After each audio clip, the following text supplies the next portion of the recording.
네, 할렐루야. 잘 계셨습니까? 네, 반갑습니다. 네, 오늘 설교 제목에 딱 맞게 우리 시온 청년대가 은혜로운 찬양을 해주셨어요. 다시 한번 격려 박수 보내드립시다. 자, 그런 의미에서 시온 찬양대 내가 질문을 하나 하겠습니다. 잘 한번 생각해 보세요. 대학교와 화장실의 공통점이 뭐예요? 대학교와 화장실의 공통점 아시는 분 있나요? 따라합시다. 학문을 넓히는 곳, 학문에 힘쓰는 곳입니다. 아직도 안 웃는 분은 집에 가서 한번 생각을 해보세요.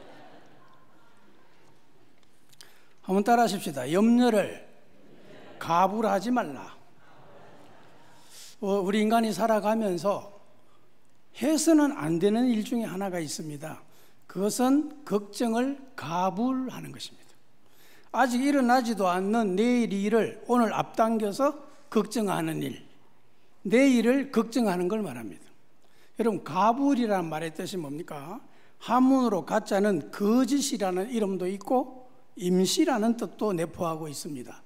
불자는 먼지 같은 것을 떨어낸다 이런 뜻인데, 여러분, 돈을 지불한다 할 때 불자, 돈을 치르는 것이어서 영어로는 pay라고 합니다. pay. 그런 뜻도 내포하고 있습니다.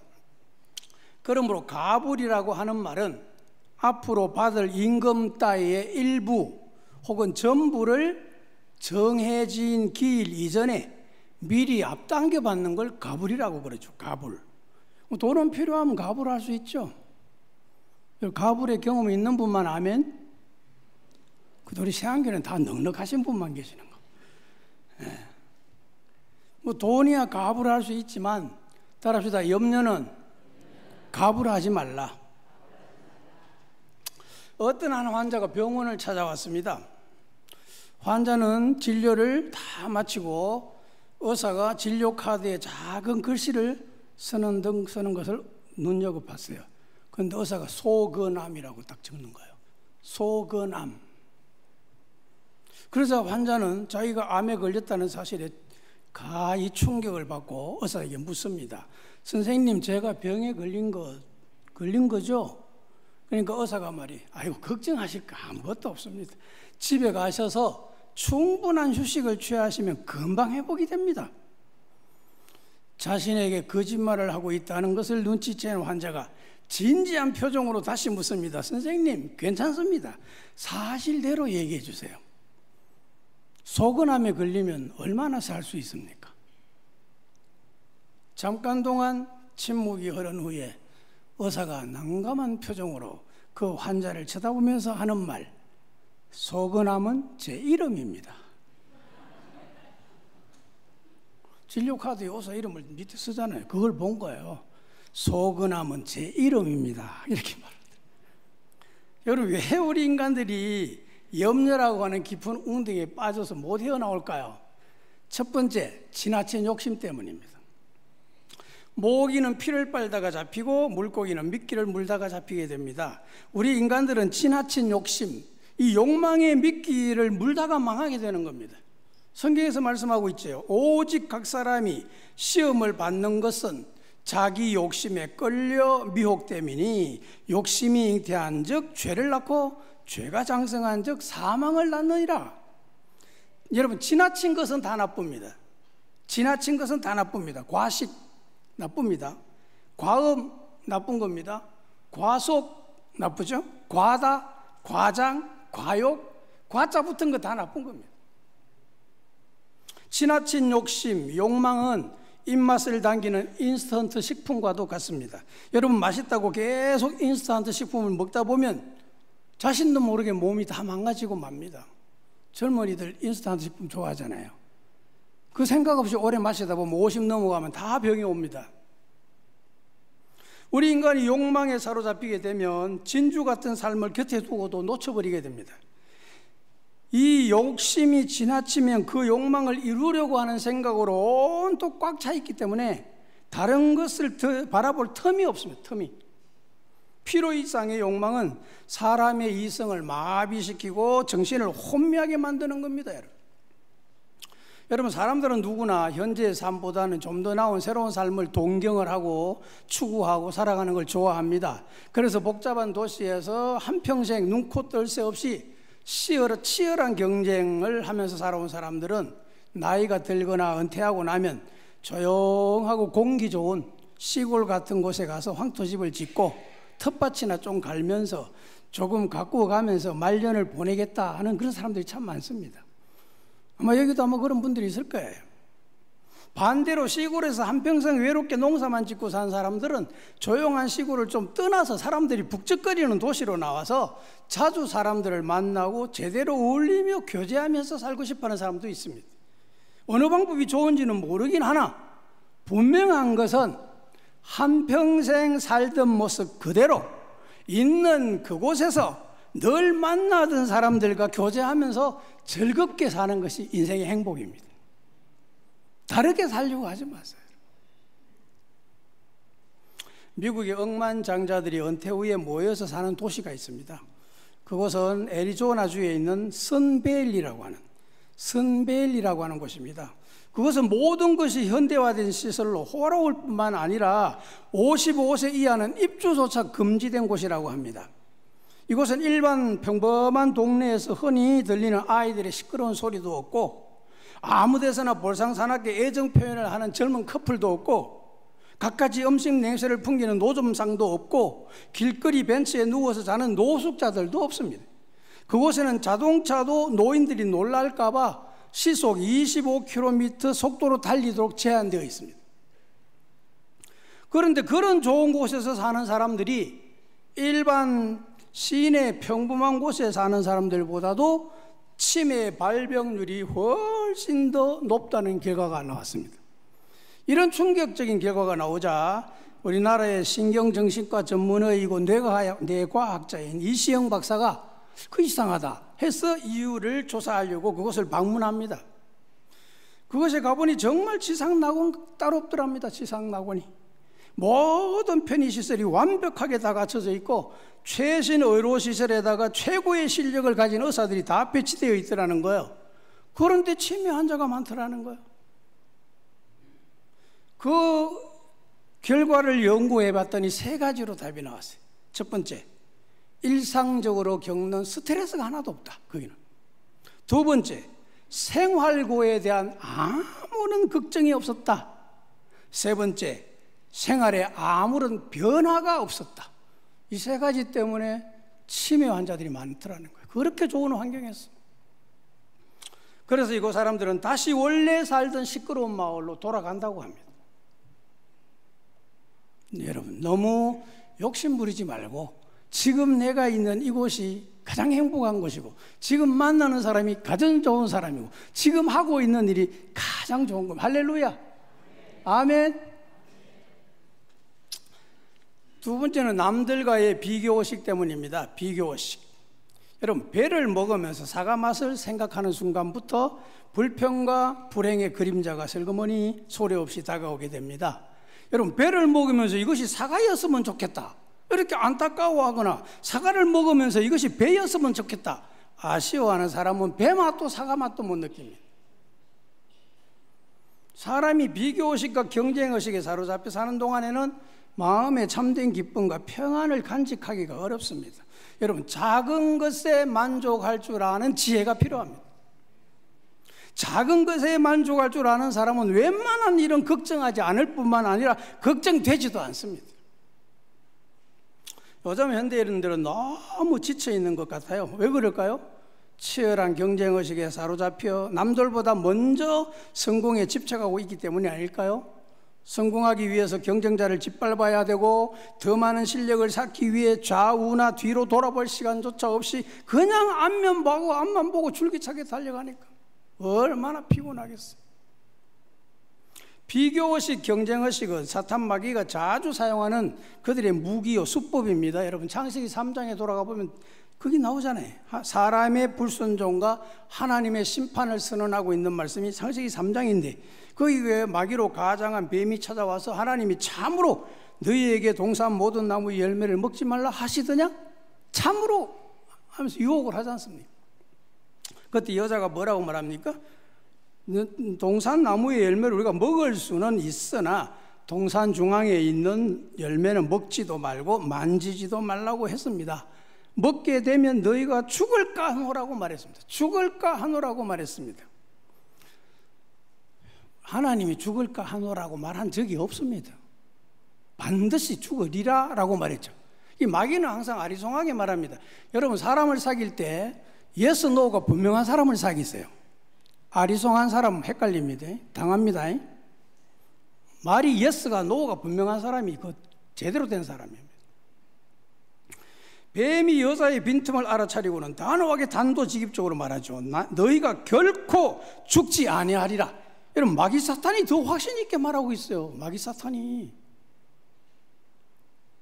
여러분, 지금 정통 교리를 믿고 있는 우리 대한민국의 이 많은 교회들, 장로교, 성결교, 침례교, 뭐 이런 건전한 교단들, 통합, 이런 교단들보다 이단들이 더 확신이 있어요. 그러니까 넘어가잖아요.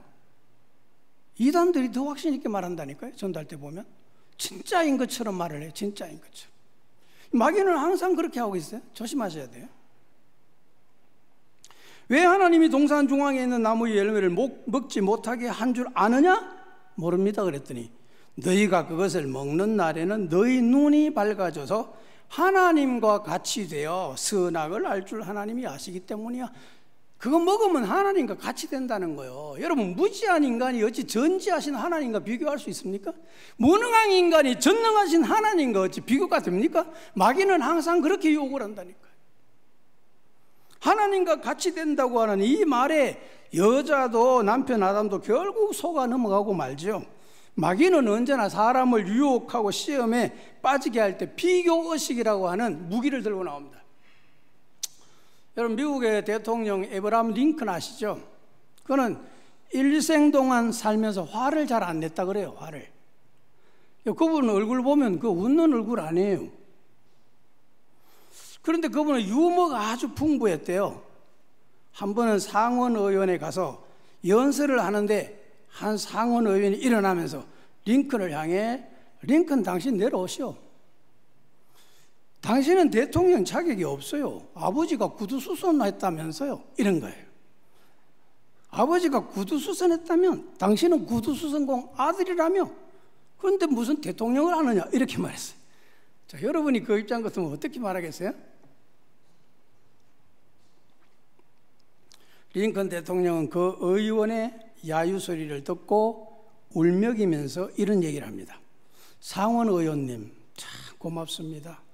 내가 그동안 너무 바빠서 돌아가신 아버지를 깜빡 잊고 살아왔는데 생각나게 해줘서 너무 감사합니다. 우리 아버님은 구두수선을 너무너무 잘하셨습니다. 이렇게 말했어요. 요한복음 21장에 보면 부활하신 예수님께서 7 제자에게 나타내 보이셨습니다. 그 중에서도 특히 수제자인 베드로에게 시선을 집중하시며 대화하시는 모습이 나옵니다. 예수님께서 베드로를 향해 이런 질문을 하죠. 요한의 아들 시몬아, 네가 이 사람들보다 나를 더 사랑하느냐? 이렇게 물으시죠. 3번의 사랑을 확답받으신 주님께서 내 양을 먹이라, 내 양을 먹이라 하신 이후에 그 후에 베드로의 죽으심에 대해서 말씀하시면서 너는 나를 따르라 이렇게 말씀하세요. 베드로의 죽으심, 순교에 대해서 예수님이 말씀하신 거예요. 네가 젊었을 때는 네 스스로 띠뛰고 네 마음대로 살았지만 이제 늙어서는 네 마음대로 안 된다. 남이 네게 띠띠우고 원하지 아니하는 곳으로 데려갈 거다. 이게 죽는다는 말이거든요. 젊어서는 네 마음대로 살았지만 늙어서는 네 마음대로 안 된다. 이제 너는 나를 따르라. 베드로는 지금 예수님으로부터 큰 사명을 받는 엄숙한 순간입니다. 예수님께서 낮은 이 땅으로 임하셔서 목숨을 버리기까지 사랑하시는 양떼를 맡기는 그 시간입니다. 베드로는 지금 예수님의 지상명령 앞에서 자신이 무엇을 해야 될 것인지 생각하기보다 다른 사람의 처지에 대해서 더 궁금한 겁니다. 바로 그때 베드로는 만창석상에서 예수의 품에 의지하여 주님, 주님을 파는 자가 누굽니까? 라고 묻던 요한을 보고 예수님께 여쭙니다. 주님, 이 사람은 어떻게 될 겁니까? 주님께서는 지금 생명과 구원의 본질을 지금 가르치고 계시는데 베드로는 다른 사람이 궁금한 겁니다. 이 철없는 베드로의 모습, 이 모습은 바로 오늘 우리의 모습 같지 않는지 모르겠어요. 교회에 와서 집중해야 할 것이 뭡니까? 본질에는 집중하지 않고 엉뚱한 가십거리, 엉뚱한 얘기거리, 남에 대해서 관심이 많는, 본질은 외면하면서 그저 겉모습에만 집착하고 가십거리 같은 주변의 이야기가 궁금한 우리 같지 않습니까? 따라합시다. 베드로의 모습이 똑 나갔다. 그런 분만 아멘. 5분밖에 안 계시네요. 5분밖에. 그때 주님이 하신 말씀이 무엇입니까? 내가 올 때까지 그를 머무게 하고자 할지라도 그것이 네게 무슨 상관이냐? 너는 나를 따르라. 네게 무슨 상관이냐? 우리는 자꾸 남의 일에 끼어들고 남을 비판하기도 하고 정죄할 때도 있습니다. 주님은 말씀합니다. 네가 상관할 바가 아니다. 그저 너는 나를 따르기만 하라. 요한은 어떻게 되든 묻지 말고 네 할 일이나 잘하라. 주님이 하신 말씀입니다. 우리 주님은 남과 비교하는 걸 싫어하십니다. 비교하고 불평하고 원망하고 비판하는 것은 마귀의 전용물입니다. 비교의식은 경쟁을 유발해서 상호 발전적인 방법으로 나아갈 수 있는 긍정적인 면도 없지는 않습니다. 그러나 부정적인 생각에 빠져서 한없이 의욕 상실에 빠져들 수 있는 위험성을 더 많이 내포하고 있습니다. 다른 누군가와 비교해서 조금이라도 내게 나은 점이 있다면 우월의식이 생겨나고 교만에 빠져들게 됩니다. 반대로 자신이 뒤처진다고 생각하면 열등의식에 사로잡히게 됩니다. 다윗이 골리앗과 싸워 승리하고 돌아왔을 때 이스라엘의 여자들이 성전을 축하하면서 한 말이 뭐예요? 사울이 죽인 자는 천천히요, 다윗이 죽은 자는 만만히로다. 사울이 이 노래소리를 듣고 당시에 대단히 불쾌하게 생각했고 혼잣말로 중얼거리며 이렇게 말합니다. 저들이 다윗에게는 만만을 돌리고 나에게는 천천히라고 하니 다음번에는 저들이 다윗을 왕으로 세우겠구나. 바로 그날 이후로 사울은 다윗과 자신을 계속 비교하면서 질투의 눈으로 다윗을 바라보기 시작합니다. 내가 저놈을 벽에 박아버려야지 하면서 중얼거리다가 갑자기 혈압이 거꾸로 치솟았는지 다윗을 향하여 창을 던집니다. 2번이나 창을 던졌지만 다윗은 사울의 칼날을 잘 피합니다.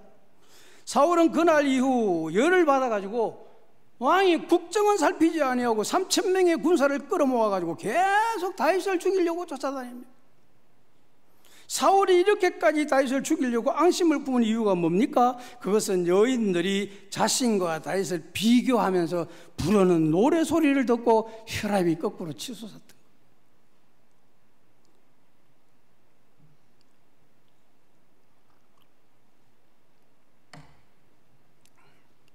미국의 흑인 민권운동가이면서 급진적 흑인 민족주의 사상가인 말콤 X라고 하는 사람이 있습니다. 말콤 X.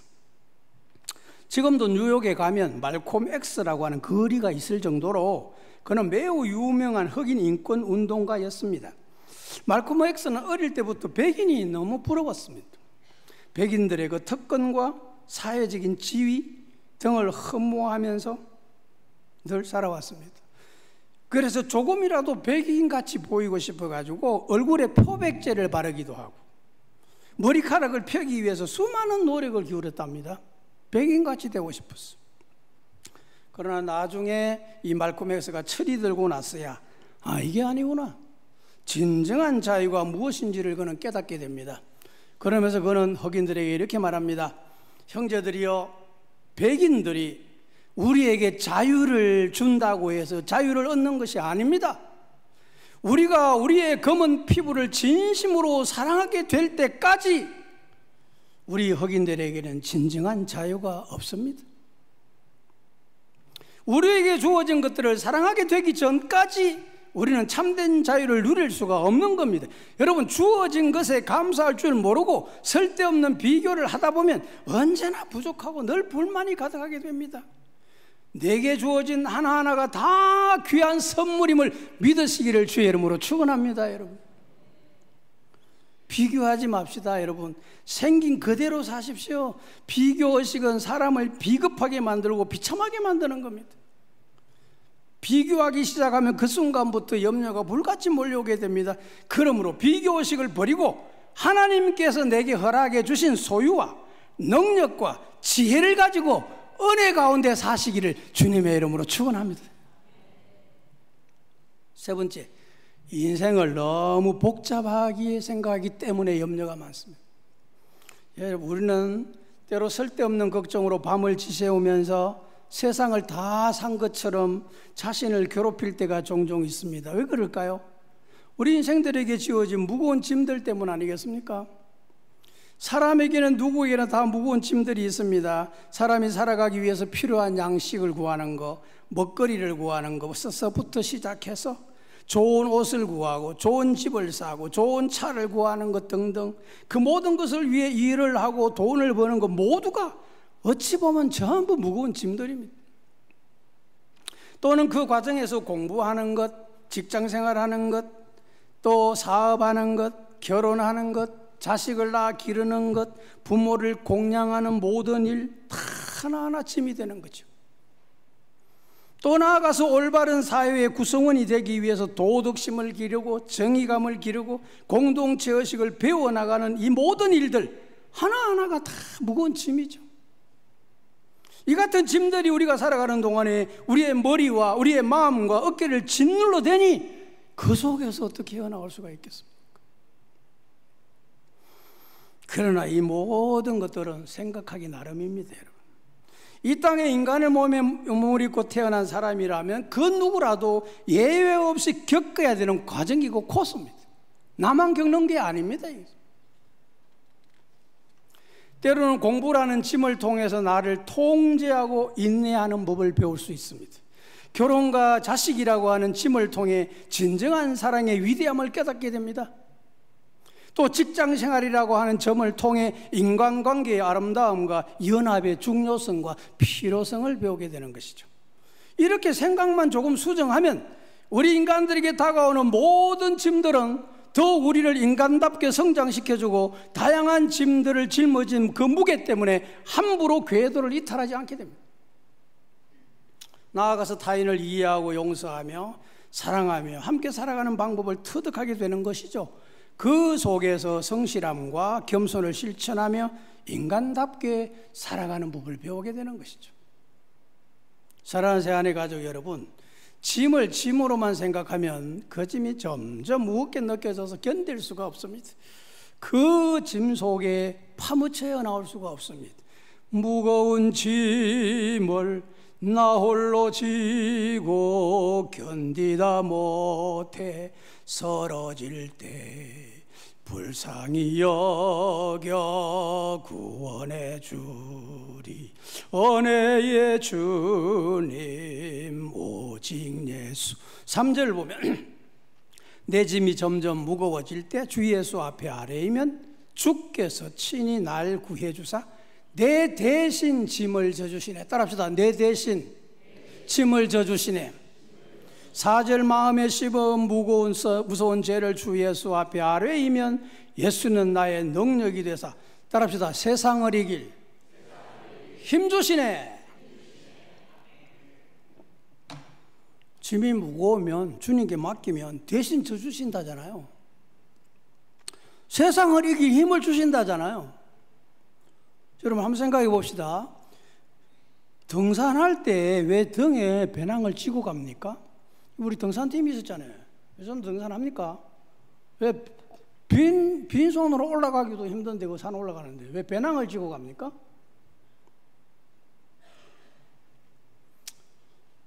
배낭을 왜 지고 갑니까? 여러분 등산할 때 이 배낭을 지면 등산할 때 적당한 무게의 배낭을 등에 지고 가면 사람이 허리를 앞으로 숙이게 해요. 올라갈 때 이래 앞으로 숙이게 하고 또 중심을 잡아주고 허전한 등을 채워주기도 해요.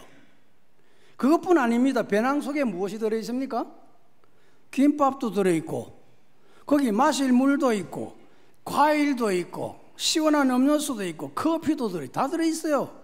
산의 정상에 올라가서 배낭을 풀고 둘러앉으면 거기 풀면 온갖 게 다 나오죠. 시원한 물을 끄집어내서 한 잔 마시면 김밥을 입에 물면 그때 그 기분, 그 쾌락 말할 수가 없죠. 그뿐입니까? 눈앞에 펼쳐진 막힘없이 탁 트인 그 자연의 아름다움, 시원한 바람, 맑고 푸른 하늘, 여러분 쌓였던 스트레스가 한순간에 확 날아가 버리는 듯 하지 않습니까? 이 맛으로 등산하는 거예요. 이 맛으로. 그 순간에는 천하에 부러울 것이 아무것도 없는 거예요.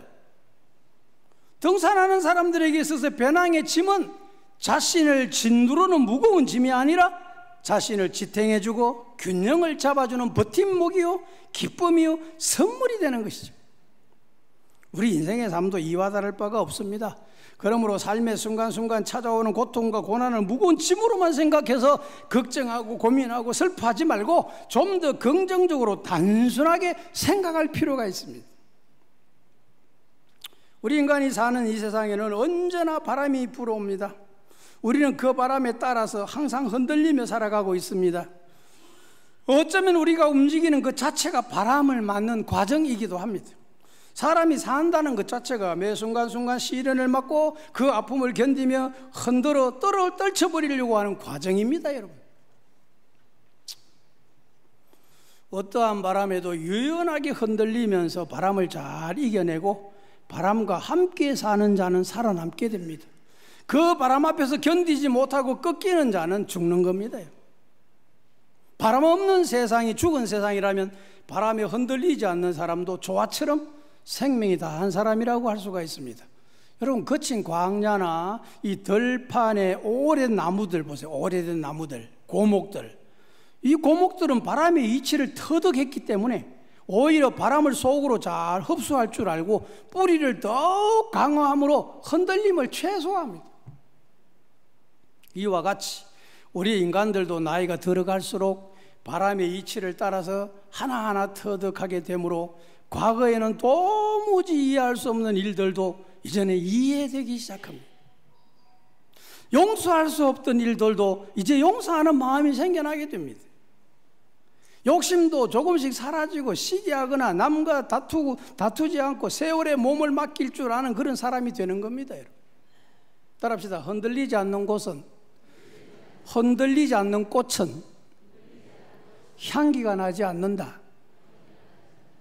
흔들리지 않는 꽃은 향기가 나지 않습니다. 시간이 지나 나중에 생각해 보면 간단하고 명쾌하게 순리대로 처리하면 될 걸. 모든 것은 다 지나가는데, 그러므로 너무 복잡하게 만들지 말고 단순하게 생각하는 법을 여러분 배우시기를 바랍니다. 유명한 스티브 잠스의 어록 중에 이런 말이 있습니다. 집중과 단순함, 이게 내 원칙 중에 하나이다. 단순함은 복잡함보다 어렵다. 생각을 명쾌하고 단순하게 만들려면 굉장한 노력이 필요하다. 그러나 일단 단순함에 도달하면 산을 움직일 수 있는 힘이 솟아나기 때문이다 라고 말했어요. 여러분, 세상에서 가장 행복을 느끼는 사람이 누구일까요? 세상에서 가장 행복을 느끼는 사람. 따라합시다. 예수 믿고 단순하게 사는 사람. 가장 행복한 사람. 예수 믿고 단순하게 사는 사람입니다. 여러분, 속이 차면 사람이 단순해집니다. 내면이 가득 찬 사람은 단순합니다.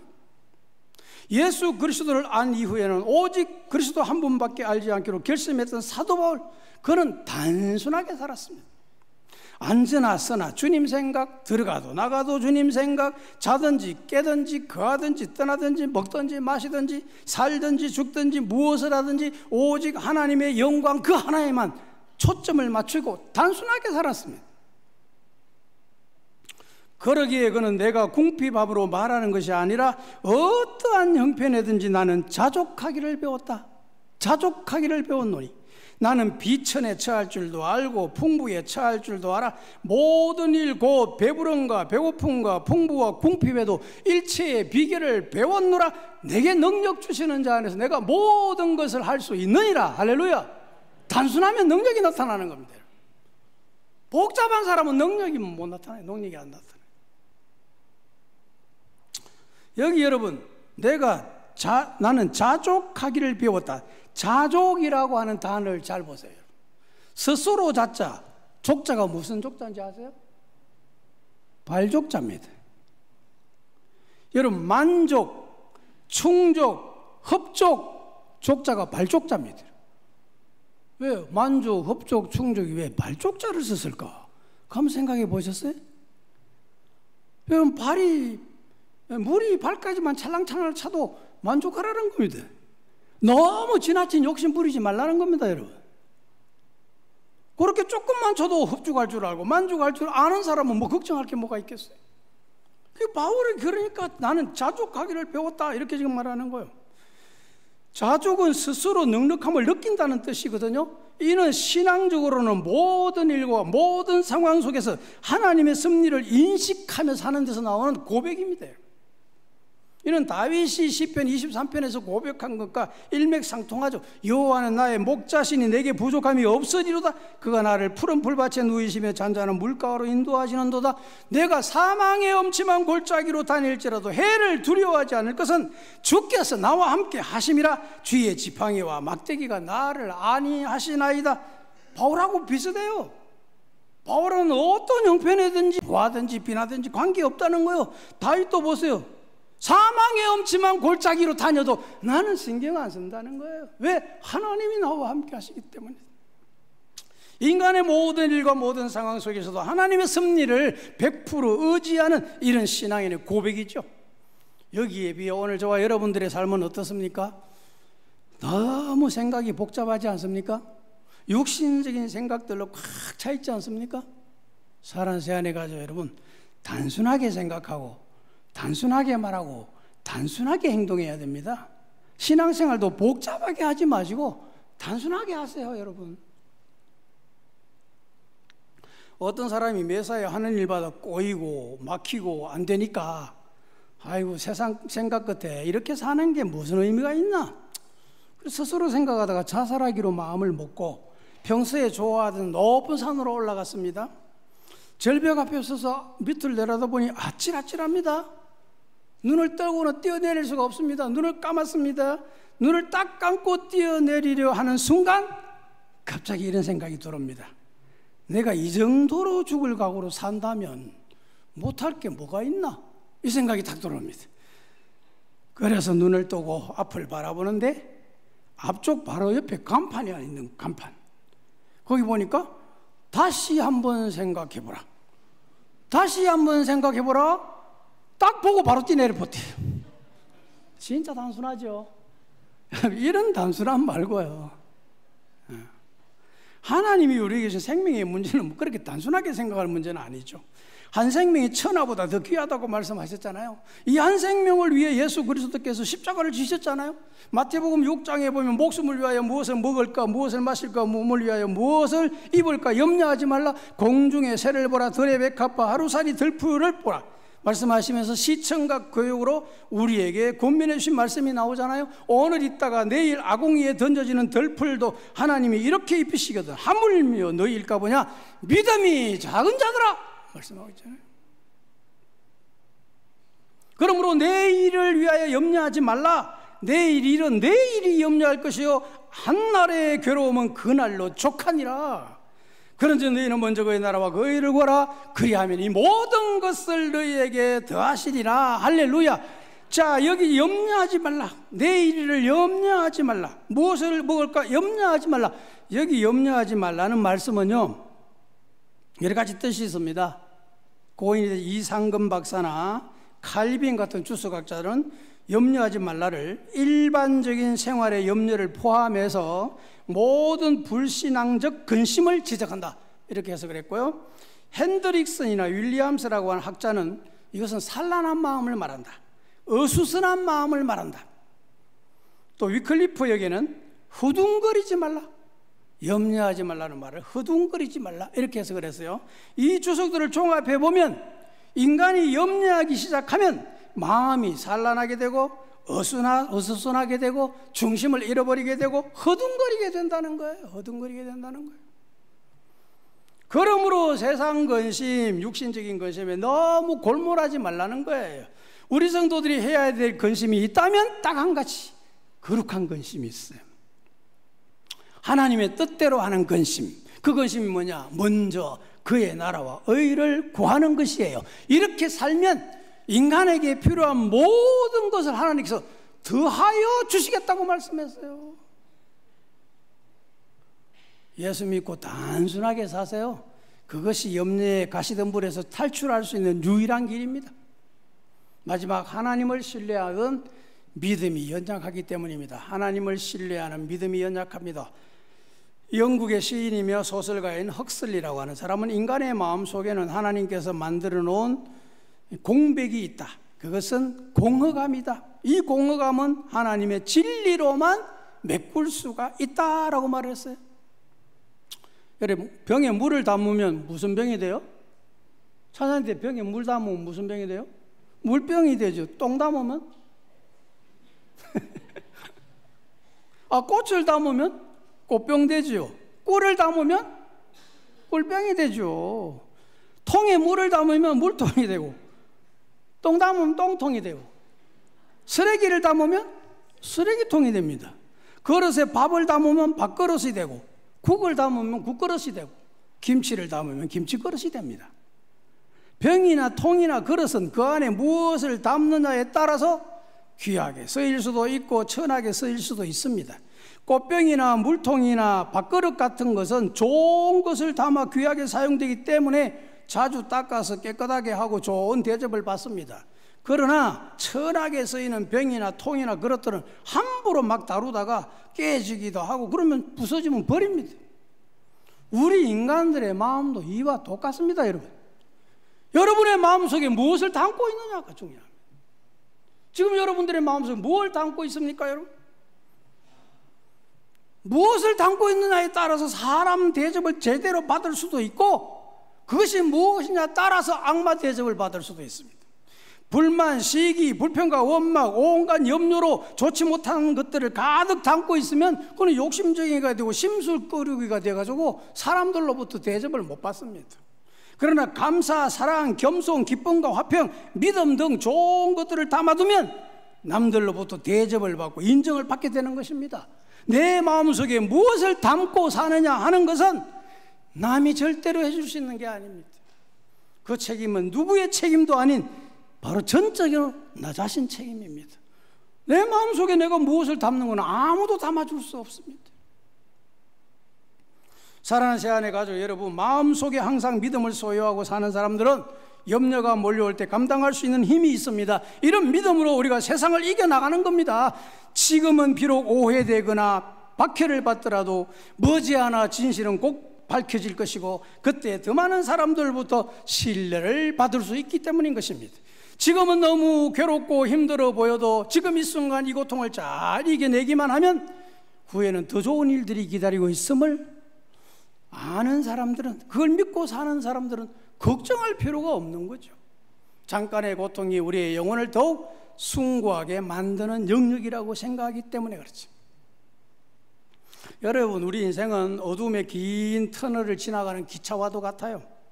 어두움의 긴 터널 끝에 아스라이 보이는 희망의 불빛을 바라보고 인내하고 또 인내하며 살아가다 보면 좋은 날이 다가오게 되는 거죠. 비록 살아가는 과정은 어렵고 힘들고 걱정되지만 그 인생의 끝은 빛나는 환한 세상이 기다리고 있다는 거죠. 여러분, 인간 세상 쉽게 이루어지는 일은 아무것도 없습니다. 쉽게 이루어지는 일 아무것도 없습니다. 언제나 어디서나 누구를 만나든지 항상 웃는 사람이 있었어요. 우리 교인 중에도 그런 분 있나요? 언제 봐도 웃음이 가득 찬 사람, 항상 누구를 봐도 웃는 사람. 어느 날 주변에 어떤 사람이 가까이 다가오더니 이렇게 말했습니다. 선생님은 정말 행복하게 보입니다. 항상 웃고 계시니 무슨 걱정이나 뭐 있겠습니까? 그때 그분의 대답, 저 물 위에 평화롭게 둥둥 떠다니는 오리들을 한번 보십시오. 저들이 물 위에 항상 떠 있는 것은 우리가 볼 수도 없고 보이지도 않는 저 물 아래서 얼마나 열심히 두 발을 젓고 있는지 압니까? 이렇게 말했어요. 사랑하는 세안의 가족 여러분, 믿음으로 산다고 했어 모든 길이 다 고속도로처럼 평탄한 것 아닙니다. 염려가 아침 안개 사라지듯 말끔히 사라지는 것도 아닙니다. 여러분, 우리가 살아가고 있는 이 세상은, 따라합시다, 아름다운 영적 몸매를 가꾸고 근육을 기르기 위한 헬스장과도 같다. 이 세상은 아름다운 영적 몸매를 가꾸고 근육을 기르기 위한 헬스장과도 같은 것입니다. 아무런 불편함이나 걱정 없이 편안하고 안락한 삶에는 영적 근육이 허물허물해져 볼품이 없어집니다. 그러나 거듭되는 불행의 무게를 잘 견뎌내고 영적 근육을 계속 단련하다 보면 멋진 영적 근육을 소유하는 자가 되는 거죠. 이 같은 영적 근육을 소유하게 되면 세상에서 불어오는 그 어떤 바람, 그 어떤 고통과 시련일지라도 그 어떤이 물리치고 이겨낼 수가 있는 줄로 믿으시기를 주님의 이름으로 축원합니다. 여러분, 사랑하는 새하늘 가족 여러분, 우리 인간에게 가장 무서운 병이 있다면 그것은 마음 한구석에 자리 잡고 있는 작은 근심입니다. 근심을 항상 마음에 품고 사는 사람은 인생을 황폐하게 만들고 하루하루가 우월해집니다. 근심은 아무짝에도 쓸모없는 생각의 쓰레기일 뿐입니다. 그래서 유대인들은, 따라합시다, 생각에 동맥경화를 뚫으라. 유대인들은 그렇게 가르칩니다. 생각에 동맥경화를 뚫으라. 여러분, 갇혀있는 생각, 막혀있는 생각 뚫어야 됩니다. 오늘 아침에는 염려를 가불하지 말라는 말씀을 드렸습니다.